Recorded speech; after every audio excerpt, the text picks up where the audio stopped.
Okay, alright. So karon mag-unboxing ta. So magawa sa akong kwarto kay nasa bintana ang parcel nakabutang og dito ta mag-unboxing para unique po ang atong view kay unique mo pugugotok dili masabot. So by the way mo na yung sala sa balay so kubrira kay. So anyway mo na niya akong parcel. Mo din yang punta elementary school at bang sa balay namo. So daghay tao daron kay nay mga atlet ra gikan sa laing lugar.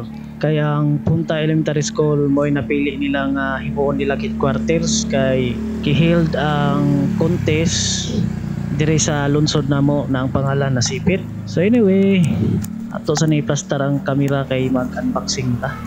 So mo din akong giingon nga unique nga view sa anggulo sa pag-unboxing no kay unique mapupugoto.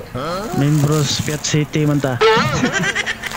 So burag okay na tayo ng pagkapastara. So ako nang nabihan So by the way ko ano siya USB wire yun siya yun type C o micro. Ang uban na ni kamama nakupat ni sa kabuok.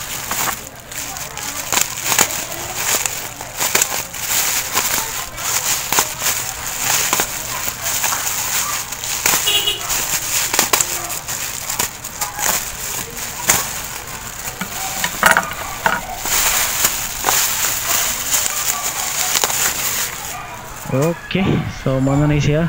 So upat ni siya ka box, duha ka type C o duha ka micro. So muna yung box, then burag ang sulod ani niya mo ni siya ang micro. Then kining isa, so micro gapon ang sulod ani. Then kining isa type C na ang sulod ani niya. Actually makita na siya sa box niya. May nakabutan diri type C. So siyempre gut pasabot ana type C ang sulod ani. Then katong box na gipakita nato kanina atong idulit ang yang tatak ato. So mo ni siya micro ang nakatatak diri. So anyway, so ato na ning abrihan para may bawan nato sa sulod ani kay basig uhipan day ang sulod ani. Okay, salamat. USB ang sulod dili siya uhipan. Then atong kanon kung micro budget siya.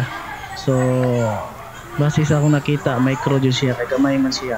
Sa micro gamay ang tumoy. Dahil sa type C kay dako man to. Then karon kato na pong type C ang atong aprihan.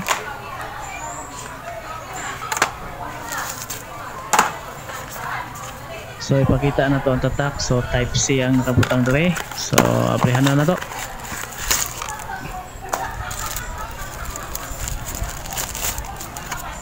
Okay, so burag type C dyan siya kay dako ang iyang ba.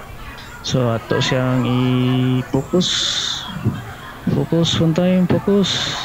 So yan. So kini type C ni siya. So by the way ay makita ninyo ang akong improvised na stand nga naka-screw sa kahoy nga bugat kaya niya man jud pabugat sa stand katong sa ilaw niya katong lingin nga brag siminto natanggal man jud natagak sa ilaw mo nang ako na lang siyang gi-screw sa kahoy para di siya matumba. Din karon dalhin tag pisto adto ta sa akong kwarto ato ning testingan ning mga wire ni kung mugana ba ni. So mo to ang akong kwarto dito. So adto ta rito then adto ta magto ako sa ning tuntangon ning cellphone nga nakabutang sa stand kay bugat kining kahoy magdadata. So by the way mo niyang buwan karon November then tuig 2025. So ding. So mo niyang kwarto. Oh no. Lakas burong sa kusina niya. So bura na siya hapit basurahan na ni padong. Pero kung manindot na niya akong kwarto, masirado na niya akong kwarto. So nalay kwarta gihuwat. So, pero anam-anam nagpalit ang materialis ani para masirado lang akong kwarto manindot na niya. Okay right, burag okay na ning plastara ni din iyon sa natong suga para hayag. So mauna niya ang USB na gi-unboxing nato. Din karon testingan na nato ni. Din ang una natong testingan kining micro nga USB wire.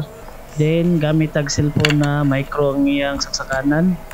So mo niyang cellphone na gamito na to na ato i-testing og charge. Actually kining cellphone na daot na iyang LCD ani naliki kagahapon pa jud ni natagak malas kayo.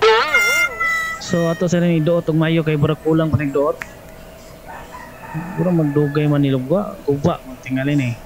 Okay, nilugo ra jud. So mo charge jud siya dili daot na wire no tong gi-order. So, wala ta na scam. Salamat. So huwatan pa na to na mulugo pa to iyang kuan. So nilugo na. So goods siya goods. Din karon kini na pud ang isa na wire ang atong testingan kining type C nga wire. Then ang atong i-charge og testing sa type C kini lang earbuds. Actually nakita na ni sa previous video nako kining earbuds. So kini siya type C ang saksakanan ani. Then nadon na ni siya bangag nga gamay.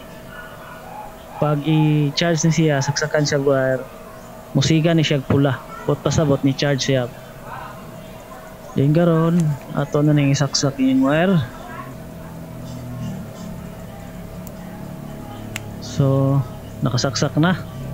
So makita na to dire nga ni siga siya na red na makita nga lights. So bot pasabot ni charge siya, so bot pasabot dili daot ang wire na akong gi-order. So goods siya, goods dili daot. Okay right, so kung gusto mo mapalit aning USB na gipalit na ko, so ang link sa Shopee ani ako lang ibutang sa comment o sa description sa video ani. So kini nga USB wire barato ra kay ni, pero sa akong pagkilatis lig-on ni siya nga USB wire. So di mo magmahay mo palit ani kay barato ni siya, then lig-on siya. Okay right, dira tama ng video ha. Peace.